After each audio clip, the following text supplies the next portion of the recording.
मी तिथं आहे, तिथं त्याच ठिकाणी आहे, शेतकरी आहेत समोर सगळे. बोलतो.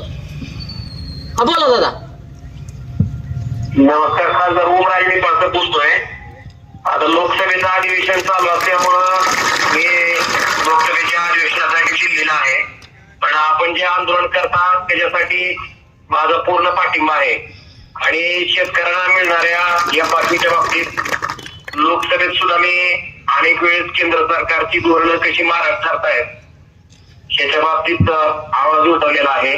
आणि निश्चितपणे शेतकऱ्याच्या कष्टाचे, घामाचे, हक्काचे पैसे ते शेतकऱ्याला मिळणं नितांत गरजेचं आहे.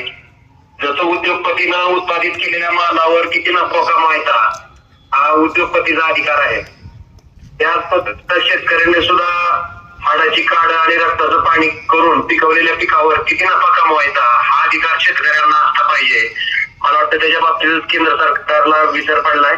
निश्चितपणे तुमचा प्रतिनिधी म्हणून कायम तुमच्या प्रश्नाविषयी मी लोकसभेत बोलत आलोय.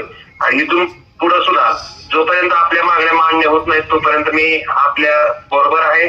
आणि आपली सुद्धा साथ कायम आमच्या पाठीशी आहे.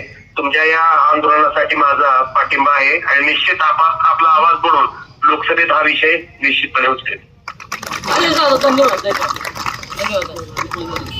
यानंतर मी विनंती करतो आमचे सगळ्यांचे नेते